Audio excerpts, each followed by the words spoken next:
Hello and welcome back. This is lecture 3 of our first unit on the elements of music for Intro to Music. Last time we left off talking about timbre or tone quality or tone color, three different terms which all mean the same thing. And what they refer to is this quality of sound whereby you can distinguish between, let's say, a trumpet and a violin, even if they are playing the same exact pitch at the same exact volume. And the reason you can do this is because sound waves are not simply determined by their frequency, which determines the pitch, and their amplitude, which determines the volume. Because the waves are not so simple. There are lots of little ripples, little waves riding on the main wave, and little ripples riding on those waves, and on and on and on. These smaller partial waves, as they're called, sometimes called overtones. And these overtones have different degrees of amplitude themselves. And therefore, in the end, what you end up is sort of a signature, a distinctive pattern to a sound wave. And that's what enables you to determine between two different instruments, even if they're playing the same, even if the fundamental wave is at the same frequency, same amplitude as each other. And this discussion of timbre or tone quality leads naturally into an overview of the different musical instruments. And what I'm going to do is just to confine myself to the traditional instruments of a classical Western orchestra. I'm not really going to talk about the many other instruments that we find in other cultures. That would be something maybe more appropriate for a world music class. Not going to talk about the kind of instruments you find more in pop music, let's say. And I'm also not going to talk about the older versions of all these instruments. All the instruments that I'm going to talk about today actually sort of evolved from predecessors into their present form. And those older versions are sometimes used, let's say, in performances by what we would call like historically correct ensembles who play, let's say, music from the 1600s or the 1700s on the kinds of instruments they actually had back then, so we can hear what they kind of like really sounded like. I'm going to stick with the modern instruments of a modern symphony orchestra. Another thing to keep in mind, by the way, is that the orchestra evolved over time. It didn't start out as this big 100-piece group that you would find if you went to a typical symphony orchestra concert. It started off very small, maybe only 15, 20 people back in the early days of instrumental music, in the early 1600s. And then over time, more instruments were added through the classical and the Romantic periods until we get to maybe around the middle of the 19th century, the modern orchestra that we have today. But we'll learn about that when we get to those units on the Baroque, the classical, and the Romantic eras. Should also point out that, and the book mentions this too, that until we get to the Baroque era, let's say around 1600 or so, instrumental music, purely instrumental music, was kind of a sideline. It wasn't something that serious composers bothered with. Most music was vocal. And you can kind of understand this in a way because, of course, the voice is the instrument we are all born with, that we carry around with us everywhere we go, whereas an instrument is something you have to make, and you have to learn how to play. You do have to learn how to sing, too, if you want to do it well, but you kind of understand what I'm getting at. There are also religious reasons, actually, that we'll learn about when we dive into the medieval and the Renaissance, why the voice was preferred for so long, and only when we get into, like I said, around the 1600s, do instruments kind of come into their own, and serious composers begin to devote themselves to writing instrumental music. But before then, vocal music was sort of taken more seriously. I've already talked about the different voice ranges in a previous lecture, but just to review them, we have two main types of voice for each gender. For guys, we have bass, which is the lowest, tenor, which is higher, and for women, we have alto and soprano. We also have some in-between voice ranges, like baritone for men, which is not quite as low as bass, but not quite as high as tenor. And we have mezzo-soprano, and that is a female voice that is not quite as low as an alto, but not quite as high as a soprano. So let's talk about instruments, and I think what I'd like to do, rather than just go through and read off of the book goes into quite a bit of detail, shows pictures of all these different instruments, and so it's pretty good on that. What I want to do is maybe help you organize this material in your mind or in your notes so that you can kind of keep track of these many, many different instruments. And I think the way to do that is to organize them by families, by groups. The book has basically 5 different families or 5 different categories. We have the stringed instruments, the wind instruments, the percussion instruments, keyboard instruments, and then electronic instruments. I'm not going to talk too much about electronic instruments. Again, those are not traditional instruments of the symphony orchestra. And then keyboard instruments, too, are actually typically not sort of like standard members of the modern symphony orchestra. And I want to point this out because the book is a little misleading on this. In the book, there is this helpful graphic where we have the instruments laid out as they would appear from above. This is the typical configuration of an orchestra. And they've got different colors to denote, the strings, the winds, and actually notice this, there's 2 slightly different shades of like lavender or purple or whatever.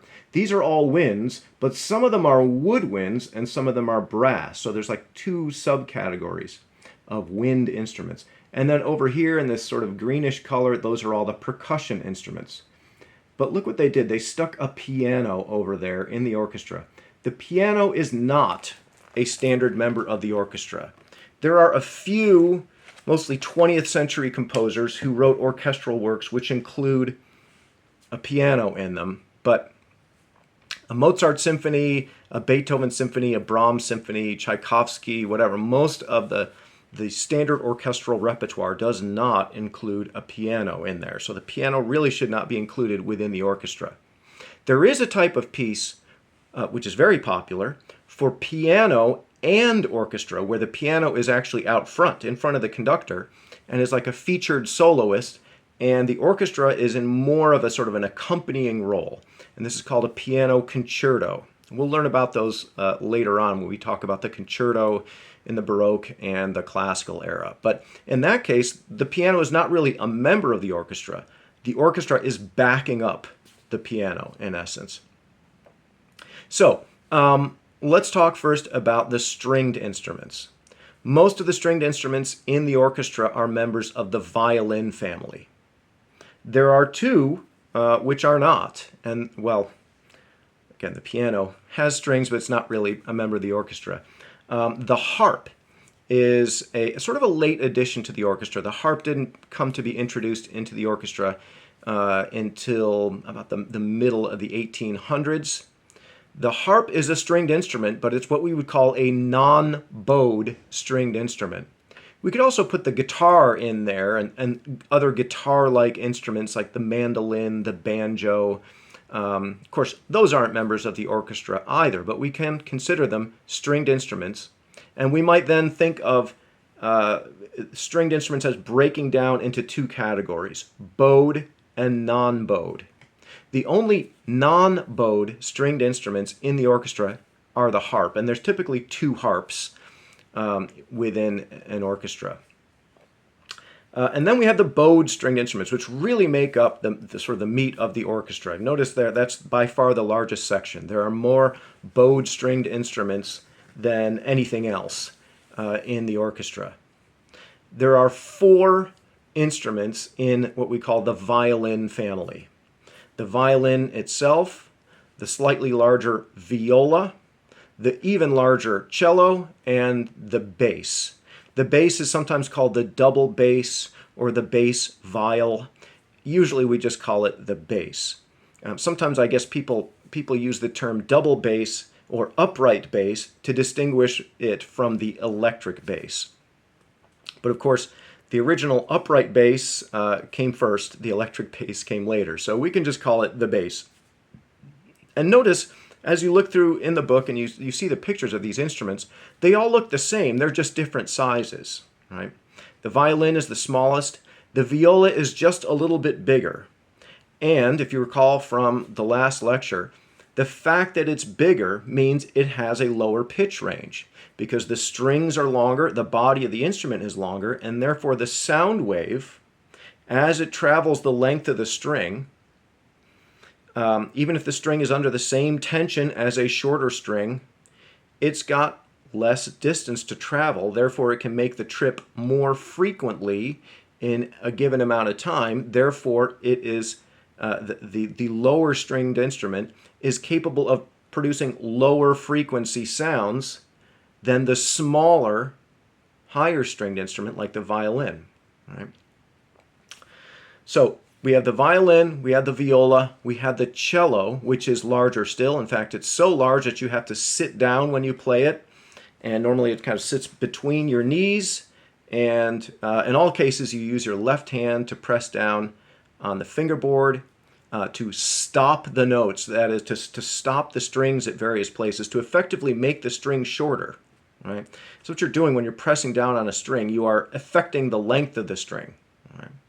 If you have your fingers completely off the string and you make the string sound, that's called an open string.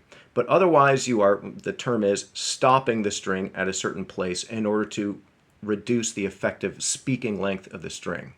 And then you have the bass, which is so large that you typically stand up or sit on a stool as you play it.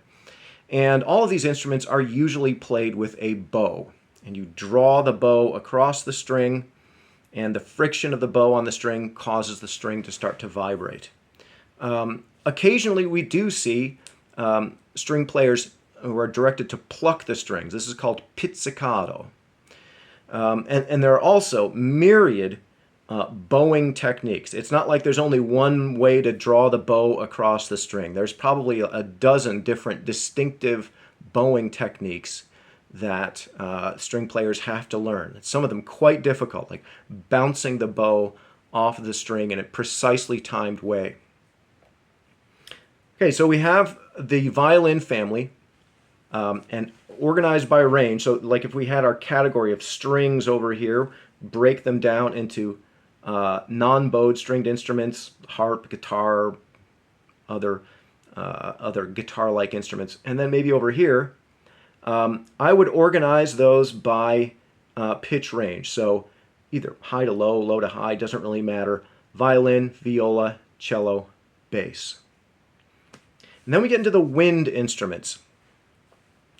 And here we can immediately break them down into two categories, woodwind and brass. And in fact, some people think of the woodwind and brass as so distinct that they don't really necessarily think of them all as winds. They immediately jump to, you got your woodwinds and you got your brass. All right? Let's start with the brass because it's a little bit simpler. The traditional instruments found in an orchestra, there are 4 of them, maybe sometimes 5, but there's the trumpet, right? Which is basically just a brass tube with 3 valves on it. And in order to get, with all of these brass instruments, in order to get the vibration started in that column of air inside the tube, you're not just blowing into the thing. You actually have to buzz your lips together into the mouthpiece like this. Okay? And that's what starts the vibrations going inside of that brass tube. So you have the trumpet, and there's also a variant of the trumpet called the cornet, which is sometimes used in the orchestra. The cornet, very similar to a trumpet. It's difficult for a lay person to actually even tell the difference of the two just looking at them, but the cornet has a sort of a mellower tone than the trumpet. Then we have the French horn. The French horn is a long tube, circular, also has 3 valves on it, and the performer actually mutes the French horn by like shoving their fist in the bell as they're playing it. And there's a picture of a French horn player doing just that in the book. Then we have the trombone. Everyone's familiar with the trombone. It has that slide on it. And of course, the purpose of the slide is to effectively lengthen or shorten the length of the tube. And therefore, if you see the trombonists with their slide out, they are probably playing a lower note than with the slide in. You might wonder, by the way, with only 3 valves on the trumpet and the French horn, and usually a trombone has no valves at all. There are some trombones that have 1 or 2 valves. How are they getting different notes? What they are doing is by applying different pressure with what's called the embouchure, by the way that they use their mouth. And I'm not a brass player, so I'm not even going to pretend to explain how exactly they do this. But what they're doing is they are activating different overtones within that long column of air. So we have one basic length of that tube, whether it's a trumpet, French horn, trombone, or whatever. But if you blow into the thing a certain way, you can effectively conjure up, let's say, the half the length of that tube. That would give you an octave. Or only 1/3 the length of that tube. And that would give you an octave and a fifth. In other words, by blowing in a certain way, you can cause the sound wave to suddenly sort of, instead of doing think of a jump rope, right, that is going up and down. It's a wave pattern. Now think of a jump rope that's like doing double Dutch, right? If it's doing double Dutch, then each half of that sound wave, each half of that column of air is going to be producing the octave above. If you split it in thirds, it's now producing an octave and a fifth above, etc. So you're basically causing the wave to sort of devolve, I guess, into its various divisions, which correspond to the ratios, which give us different notes in different intervals. Anyway, so we have the trombone, and then finally we have the tuba, which is the lowest of the brass instruments. It's very, very long tube. You all know what a tuba looks like. It also has 3 valves on it. Right? There's also some sort of in-between brass instruments. There's a smaller version, effectively, of the tuba called the euphonium. Right? Some of you, if you're familiar with marching bands, you may have seen something called a sousaphone, which is basically a tuba, but it's made so that you can march with it. And this is a thing, it kind of wraps around, it has a big bell going out. If you see a marching band and you see what looks like a tuba, what it is a sousaphone, but it's just essentially a tuba that is made to be able to be marched with, because you can't go marching around with a normal tuba. You have to sit down when you play that thing. Okay, so those are the brass instruments.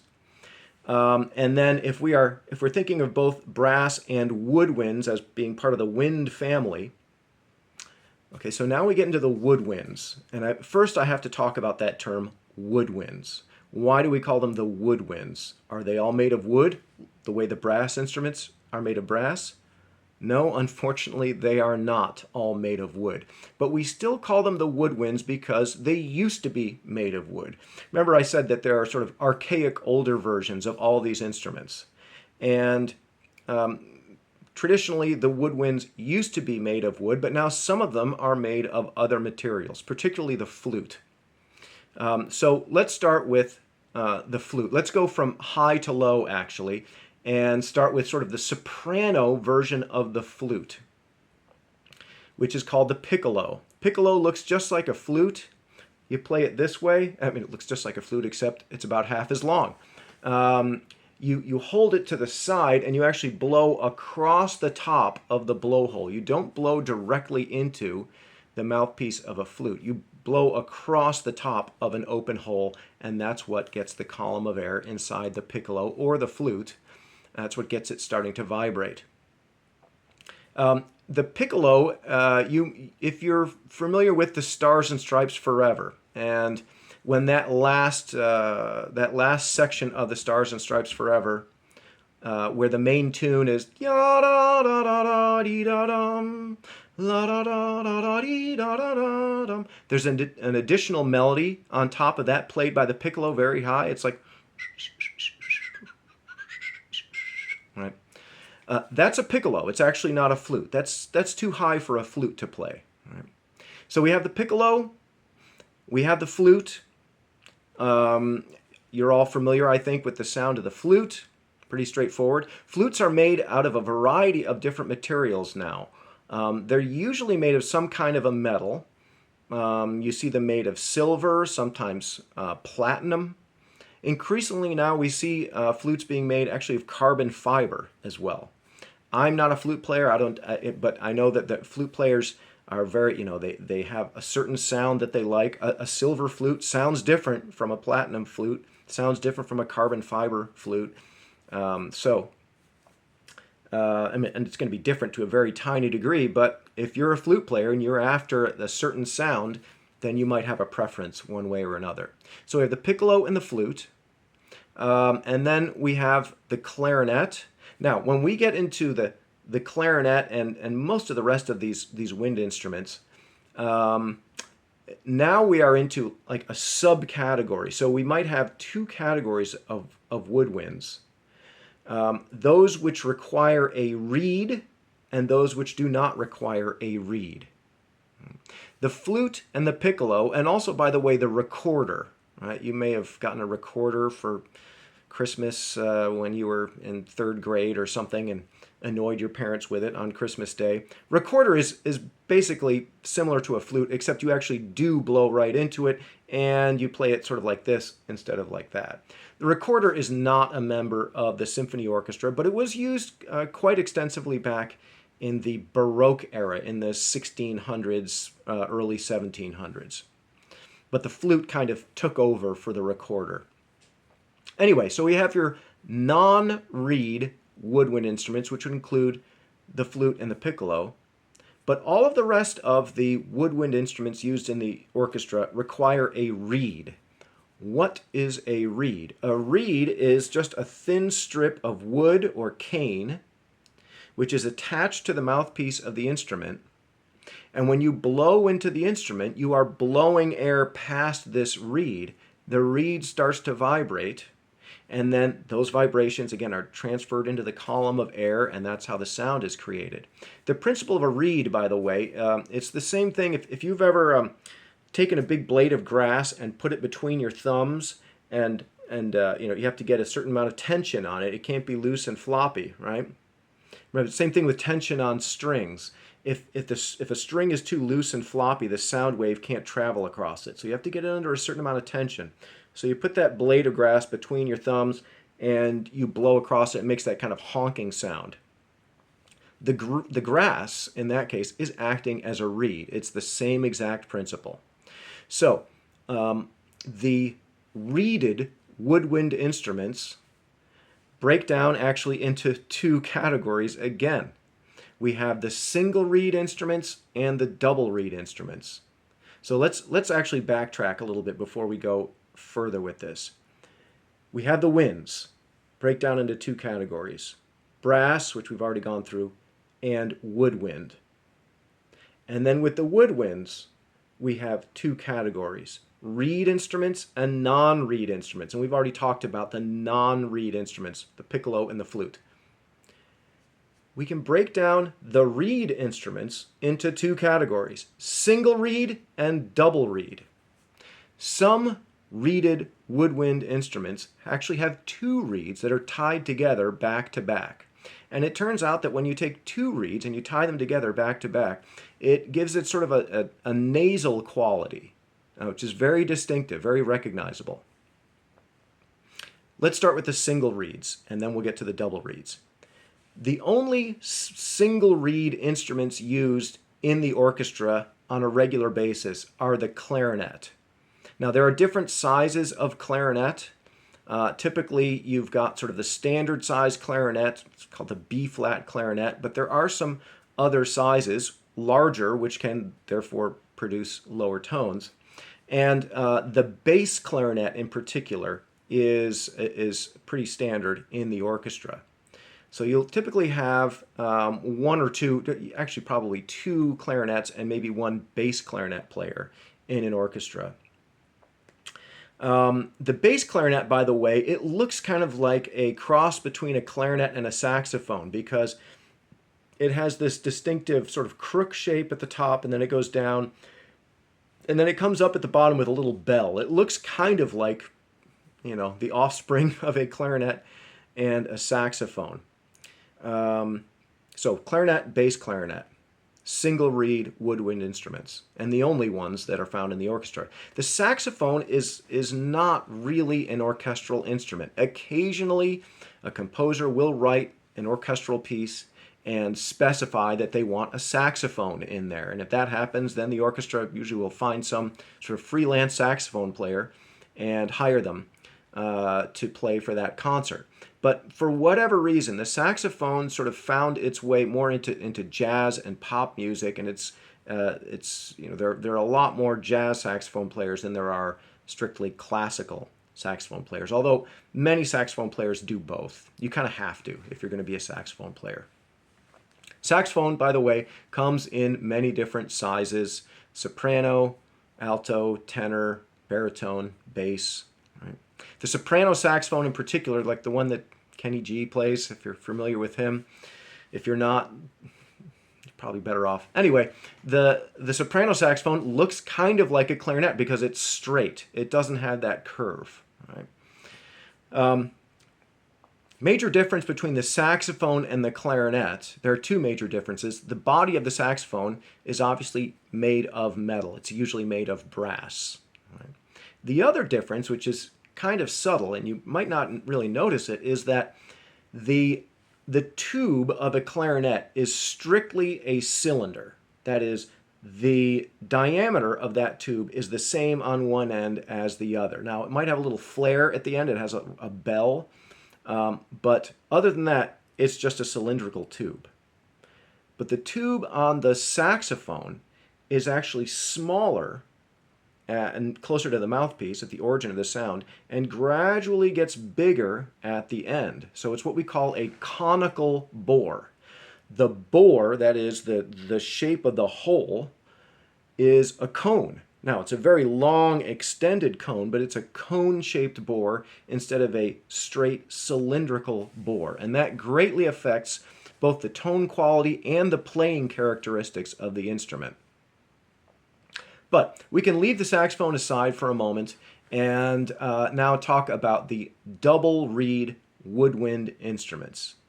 There are 4 of them commonly appearing in the orchestra, and they correspond to the different voice ranges that we need to cover.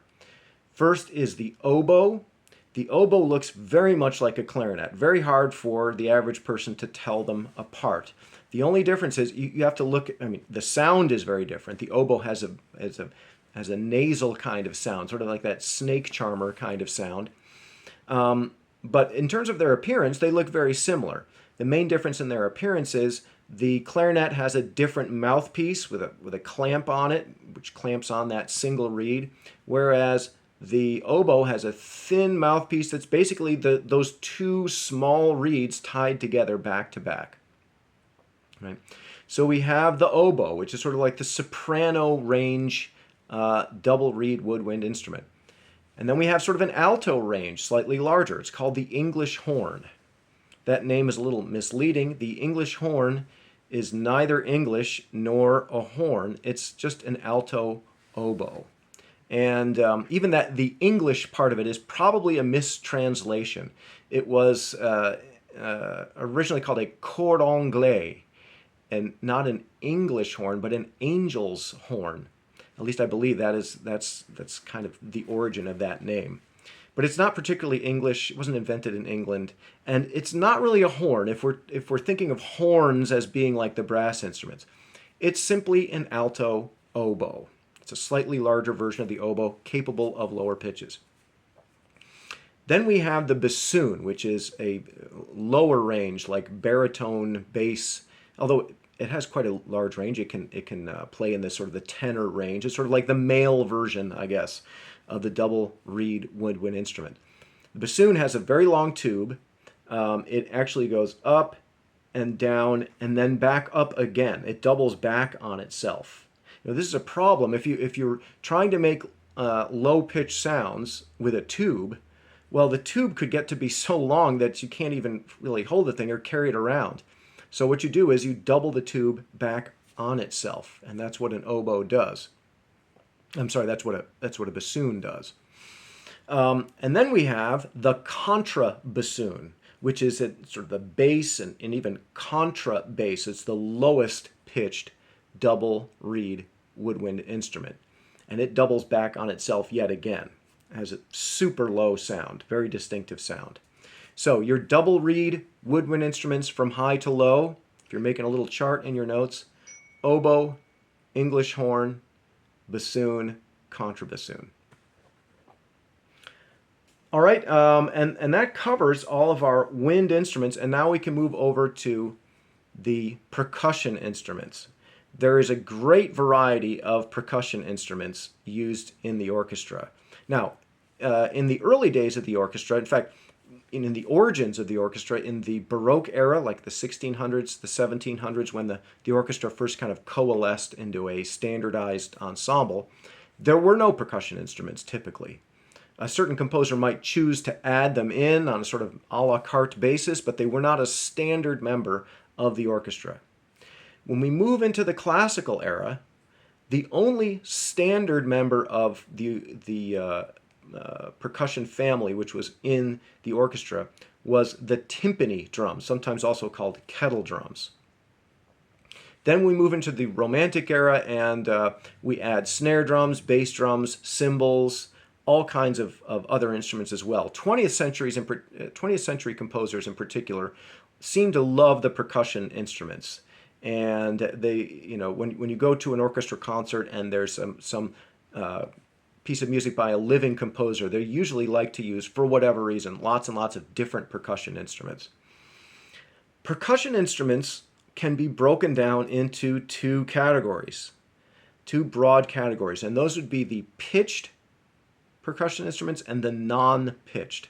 So some percussion instruments produce pitches, like notes that you can match with your voice or with another instrument, and some produce noises, that is, sounds that have an indefinite pitch. The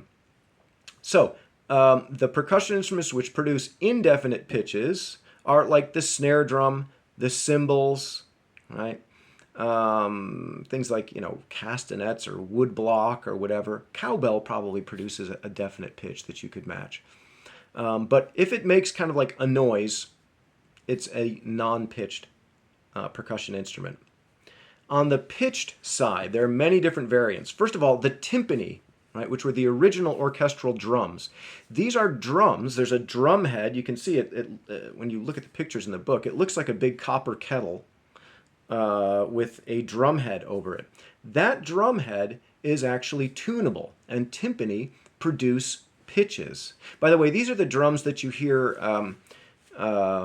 probably the most familiar use of timpani drums to you would be like at the beginning of the Olympics theme, where you hear this boom, boom, boom, boom, boom,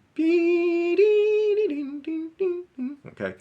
That's the timpani drum. And the fact that I can sing the sound of a timpani drum means it's a pitched instrument. Yom, bom, bom, bom. The way that you tune these timpani drums is the drum head has these little metal attachments around the edge of it, and there's a pedal down at the base of the drum. And when the percussionist pushes down on that pedal, it brings these metal rods down and tightens all around the circumference of that drum head. It tightens the drum head. The same principle as tuning a string on a guitar. The more tension it has, the higher the pitch goes. If you go to an orchestral concert, like as the orchestra is warming up or as they're tuning, you might see the timpanist leaning down and tapping gently on the drum, and he's going to be tuning it with his feet and trying to get the exact pitches that he wants. Right? Typically, there are 4 of these timpani in a modern orchestra. They started out with only 2 back in the classical era when the timpani were introduced, but gradually that was expanded to 4. Other pitched percussion instruments include things like chimes. Chimes are, there's also sometimes called tubular bells. These are just long metal tubes that are arranged on a rack.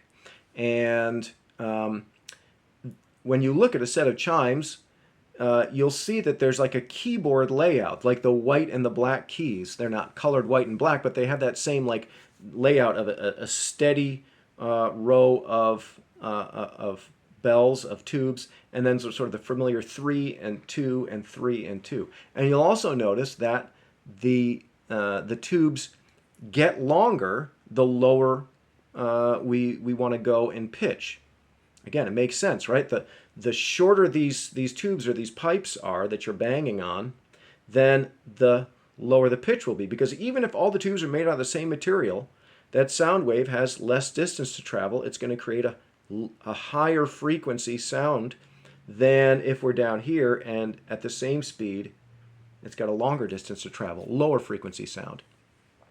So you've got chimes, you've got various types of instruments where there are metal or wooden bars laid out, like the xylophone. Xylophone has wooden bars, by the way. A lot of people, they look at anything that looks like a xylophone and they think it's a xylophone. A xylophone has wooden bars. In fact, that's what the xyla means. It comes from the ancient Greek word for wood. If you remember from your biology class, xylem and phloem, which is kind of like the circulatory system of a tree. Xyla means wood. So a xylophone is a percussion instrument with bars that are made of wood. If you see metal bars on there, what you're probably looking at is a glockenspiel, like the toy that you might give a little kid, you know, with it looks like they call it a xylophone, but it's not really. It's probably a glockenspiel. Glockenspiel is the German word for playing bells. Glock means bell and spiel means to play, so bells to play on. Of course, they don't look like literal bells. They're little wooden bars, but the sound is bell-like because those bars are going to be made of metal in the case of a glockenspiel. Right. There are other types of drums which are non-pitched. Of course, I think I talked about these already, the snare drum, the tom-toms, cymbals, etc. There are so many different percussion instruments that I don't think it's really worthwhile to go into detail on all of them, but I would keep track of which ones are pitched versus non-pitched. Snare drum, bass drum, cymbals, tom-toms, those are non-pitched. The timpani are pitched drums. In fact, they're the only orchestral drums of definite pitch. It's a drum, but it's a tunable drum. Most of the other, all of the other orchestral percussion instruments that are pitched are not really drums. They are arrangements of wooden or metal bars or tubes of some kind. Okay, that pretty much covers what I want to talk about the percussion instruments. The next family that the book talks about are the keyboard instruments, and here it's kind of like a mixed bag actually as to how the sound is made. The keyboard itself is not the source of the sound. The keyboard on any keyboard instrument is just like the control panel. It's like the user interface. There's no sound coming out of the keys themselves. The keys are always activating some other kind of sounding mechanism. In the case of, let's start with the piano. The piano evolved beginning around, or was invented really around the year 1700. And a piano is a stringed instrument. It's really, what it is it's a harp turned on its side. Right? In fact, the shape of a piano, there's a reason that the shape of a grand piano, looking down at it, it has that familiar kind of mitten shape, very similar to the shape of a harp. For the same reason, you have the higher strings on the right-hand side, on one side, and then the strings get longer and longer and lower on the pianist's left-hand side. The strings on a piano are stretched out under tension, under a great deal of tension, actually, and the keyboard activates through a very complicated system of little levers and whatnot, activates a little felt covered hammer that comes up and smacks the string. So every time you push down on a piano key, felt covered hammer comes up and hits that string. Now, the predecessor to the piano is something called the harpsichord. So the piano more or less evolved from the harpsichord. You don't see too much harpsichord these days. Now, again, there are people who specialize in the harpsichord because there are some people who like to hear, for example, the music of J.S. Bach played on a harpsichord, because Bach never really composed anything specifically for the piano. The piano was invented during Bach's lifetime, but it didn't really catch on until after Bach had passed on from the scene.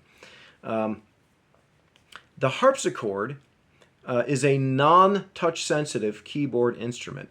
Remember, I think either last lecture or 2 lectures ago, when I was talking about dynamics, I said that piano actually means soft. Piano and forte are the words for soft and loud. And when the piano was invented, it was originally called the pianoforte or the forte piano, because the innovation of the piano was you could control the dynamic level from your fingers. You could make it louder or softer just by pressing down harder or more lightly. The reason that was so important, and the reason that was advertised in the very name of the instrument, is because the predecessor to the piano, the harpsichord, was incapable of this. The harpsichord goes way back, probably to the 1300s. And the harpsichord also is sort of like a harp on its side. Maybe that's where it gets the name harpsichord. And it has keyboards. It usually has more than one keyboard, actually. There are usually 2 different, what we call manuals, 2 shorter keyboards. They're not as wide as the keyboard on a piano, but there's 2 of them, and you can play one with the left hand, one with the right hand. You can switch back and forth. In a harpsichord, when you push down on a key, instead of a felt-tipped hammer coming up and hitting the string, you have a quill, or sometimes called a plectrum, I believe, that brushes past the string and plucks it, right? And unfortunately, because of the way that mechanism works, because it's being plucked instead of being hit with this hammer, you cannot control the loudness or softness from your fingers. The harpsichord is not a touch-sensitive instrument. Now, you can make the harpsichord louder or softer, just not one note at a time. What you can do is you can activate different additional sets of strings. You can actually pull on levers and move the keyboard around slightly and bring to bear certain strings, or turn them off again, so that you can play a section louder and then play a different section shorter. This is also part of the reason why you have 2 different keyboards. You can have the 2 keyboards set for 2 different volume levels, and also 2 different, slightly different tone qualities. It's very subtle. I mean, there's only so much you can do with, essentially medieval technology, but you can have subtle differences of sound in a harpsichord. But what you can't do is make a crescendo, or make a decrescendo, or make an accent. You can't make any one note louder than the notes on either side of it. You can only make suddenly all of the notes softer, or all the notes louder, by activating these different ranks, sets of strings. Right? The harpsichord has something as sort of like a guitar-like sound, as you might imagine. Right? Okay, so we have the harpsichord, which was really, along with the organ, the most popular keyboard instrument for a very long time, right, until it was replaced by the piano sometime beginning around the 1760s or 1770s, basically around the time of Mozart. Mozart really wrote for the piano and not for the harpsichord. By then, the harpsichord had kind of gone out of fashion. Then we have the organ. The organ is a wind instrument. Right? It's a wind instrument that's controlled by a keyboard. Now, here I'm talking about the traditional pipe organ.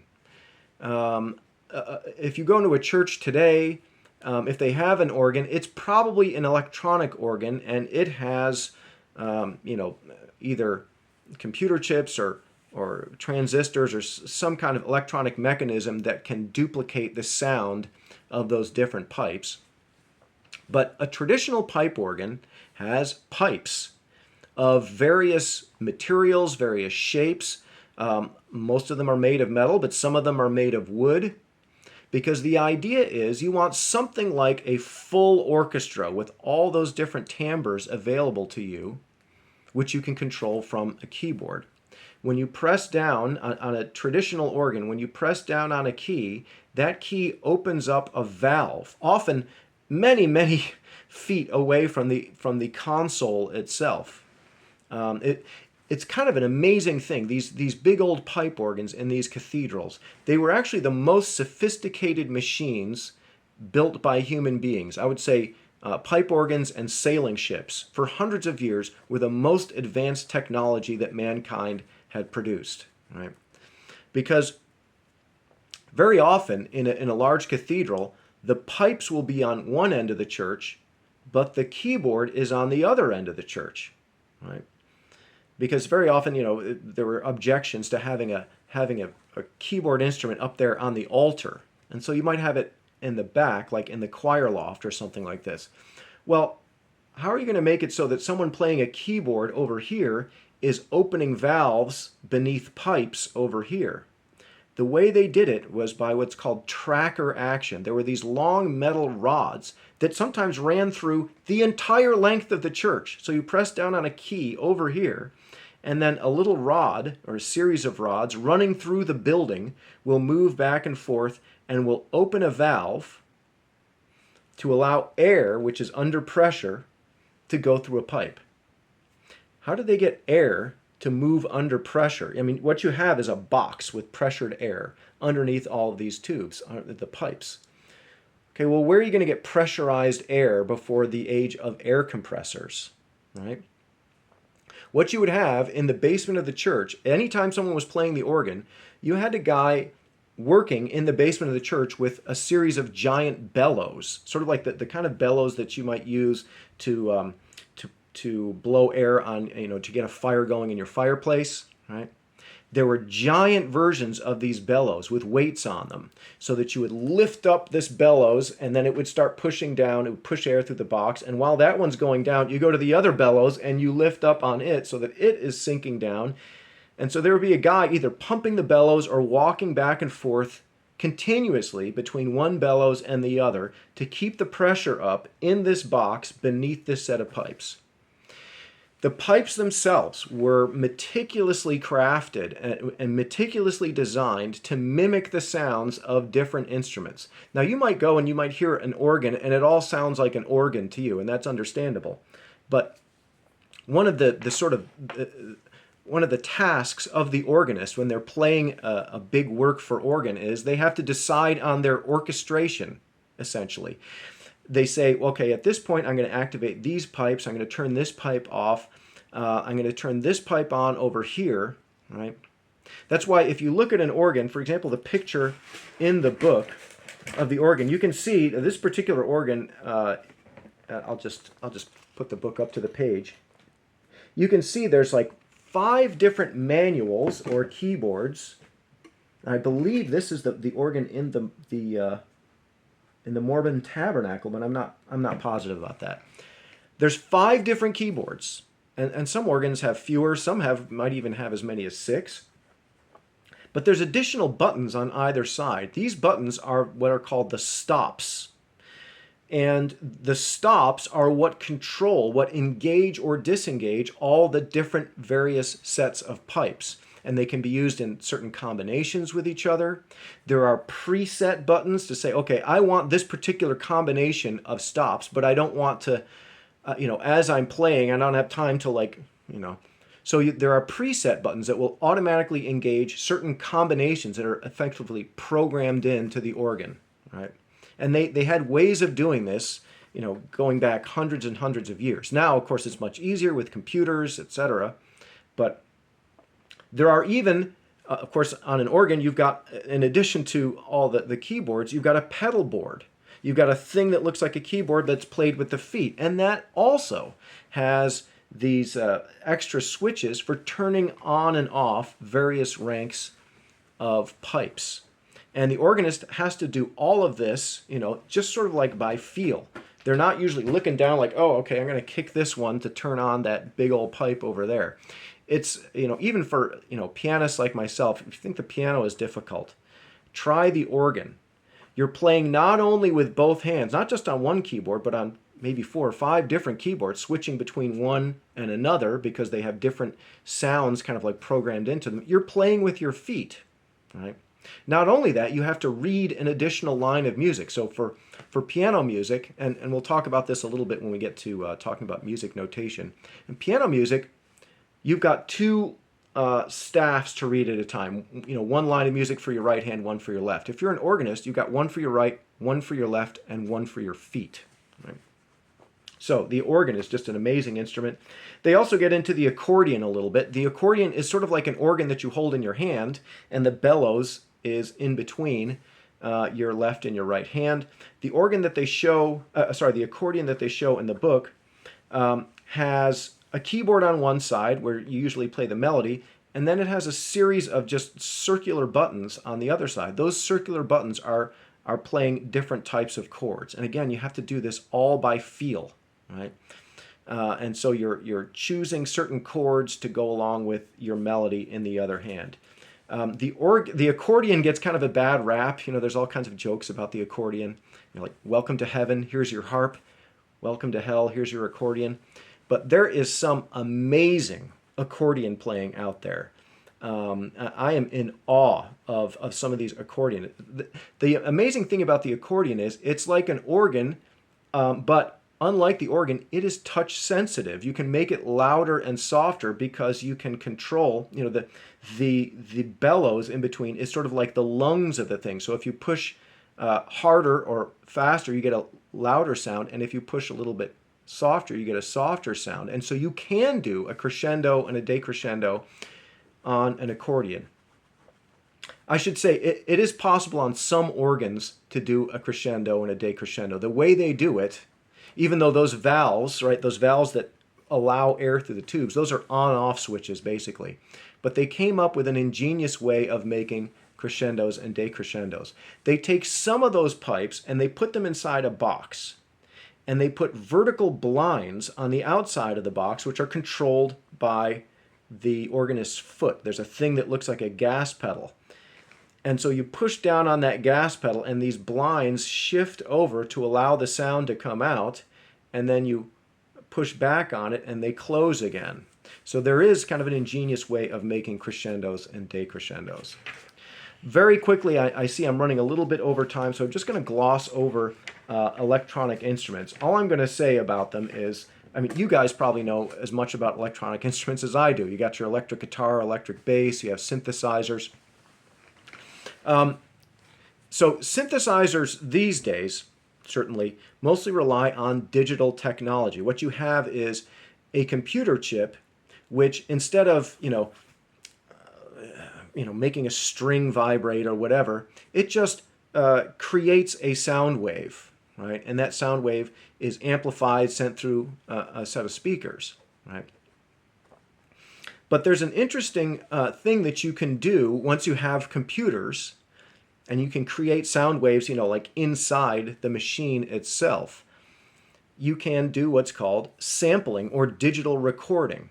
And you guys, have grown up in the era of digital technology, digital recording. It was kind of a new thing when I was your age. Or if not new, it was finally becoming inexpensive enough that the average person could buy a sampling keyboard. Those things were very expensive early on. So for example, if you've ever seen the movie Ferris Bueller's Day Off, part of the, which came out the same year I graduated from high school, so I could be Ferris Bueller.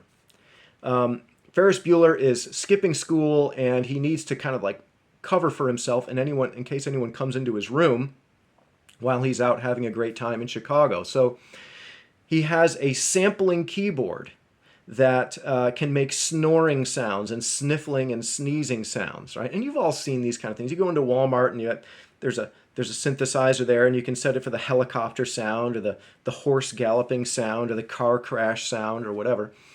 So all you're doing in that case is you're just taking a computer chip and having it listen to an actual sound, and then making a digital copy of that sound, and then you can play that digital copy back, right?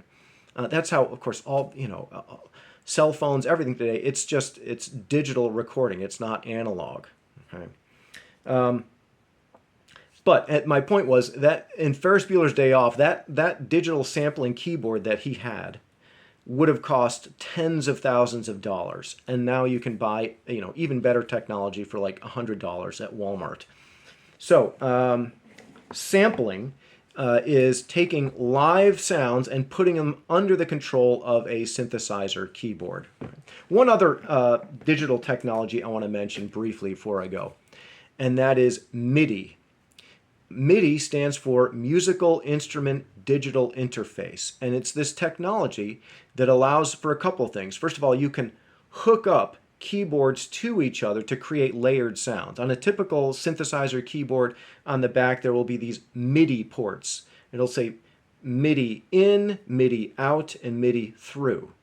So you could have a stack of different synthesizers where that you plug them into each other and you press on one key and you'll get maybe 4 different sounds if you have 4 different keyboards. There's another interesting thing you can do. You can have a MIDI controller. Let's say you are not a keyboard player. You don't know how to play keyboard instruments, but you're a saxophone player.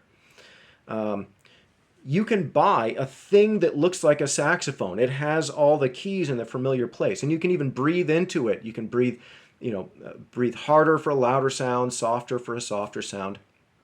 It's not a real saxophone. It's basically just like a video game controller. It's the same technology, but you take a MIDI cable, or probably these days some kind of wireless, Bluetooth thing, and you hook it up into a synthesizer. And you can get any sound you want. You could have a saxophone-shaped thing, and you could be, making guitar sounds or violin sounds or piano sounds, because the sound itself is coming out of a synthesizer. It's coming out of a microchip, and then into an amplifier and out through speakers. So the world of electronic instruments and digital recording and all that is just so huge that that's a whole subject unto itself that I won't get into. So I think I'm going to stop here because I'm already a little bit over time than I would like to be. And next time we will take up the subject of time in music. See you then.